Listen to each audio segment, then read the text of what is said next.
আইন শৃঙ্খলা পরিস্থিতি সারা দেশেই তো মানে বিভিন্নভাবে ডিস্টার্ব করার চেষ্টা করছে। আইন শৃঙ্খলা পরিস্থিতি অবনতির জন্য সামবডি তারা চেষ্টা করছে। তাদের চেষ্টার হলো যে ডেস্ট্রয় দি ইলেকশন।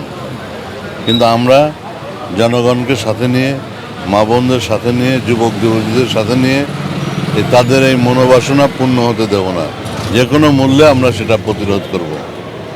এটা একটা ঐতিহাসিক ব্যাপার হবে। আমি যদি চিফ অ্যাডভাইজারও তাই বলেছেন যে এই নির্বাচনটা হবে স্মরণকালের সবচেয়ে গুরুত্বপূর্ণ নির্বাচন এবং সবার কাছে গ্রহণযোগ্য নির্বাচন। এটি হোক, এটা আমরা চাই। পাশাপাশি আজকে আমি এখানে জিজ্ঞেস করেছিলাম রিটার্নিং অফিসারকে যে গত 3টা নির্বাচনে যে দিনের ভোট রাইতে হলো, পরের দিন হলো, অমুক হলো, কি action, what action you have taken. উনি সেইভাবে এটা মানে করতে পারেননি, ক্লিয়ার করতে পারেননি। আমাদের একটা লোককে সাজা দিতে পারেন নাই। তখন এই নির্বাচনে কী হবে না হওয়া পর্যন্ত তো আমরা বুঝতে পারছি না। লেভেল প্লেইং ফিল্ড কালকে থেকে তো দেখবো। এর আগে তো আমাদের মন মতো হয়নি, আপনারা নিজেরাও বারবার শুনেছেন।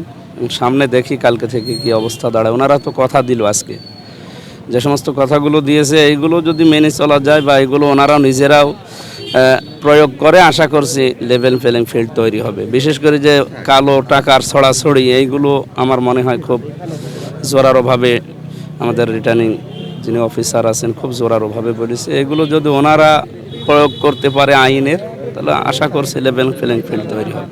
ইনশাল্লাহ জয়ের ব্যাপারে 100% আশাবাদী। এখন আপনারা জানেন আমাদের কুষ্টিয়ার জেলা আমির ইন্তেকালের কারণে আমাদের মন মানসিকতা এমনিতেই এখন ভালো নেই। আমরা মর্মাহত, আল্লাহ তাকে জান্নাতুল ফেরদাউস নসিব করে। এবং আমরা এখন থেকে কালকে থেকে আবার ইনশাল্লাহ জোরালোভাবে কাজ চালাবো। আশা করব যে আমরা 100% জয় পাবো ইনশাল্লাহ। সংখ্যা এর আগে তো ছিল, এখন দেখি কালকে থেকে কি দাঁড়ায় দেখি। এখন তো আন্দাজে আগাম কিছু বলা ঠিক নেই। আইন মেনে চলবেন, যা কিছু বলা হলো প্রত্যেকটি জিনিস মেনে চলবেন। আপনারা যদি কেউ না মানেন তাহলে আপনাদের সাথে আমার 12 তারিখ পর্যন্ত কথা হবে সম্পূর্ণরূপে আইনের ভাষায়। আমি এক পাও এখান থেকে বিচ্যুত হব না। আমার কাজ সম্পূর্ণরূপে পেশাদারিত্বের সাথে হবে।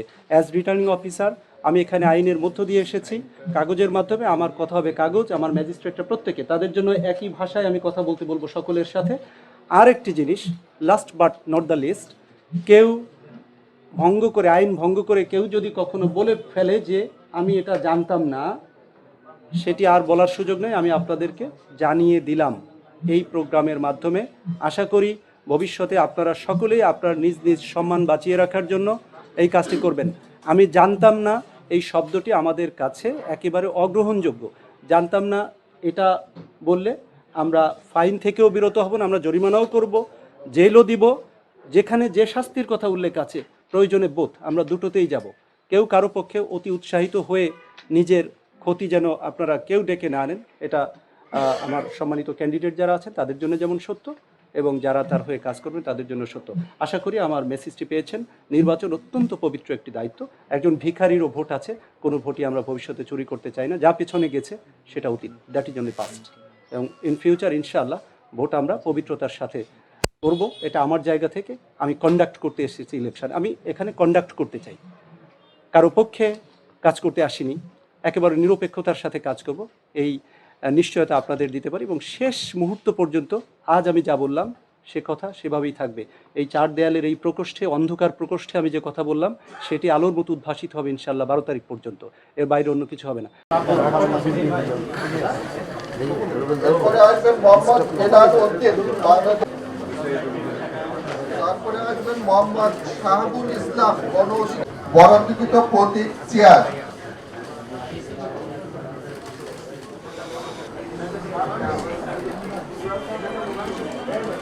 এরপরে এখন নিচ্ছেন মোহাম্মদ শরীফুল ইসলাম, গণ অধিকার পরিষদ।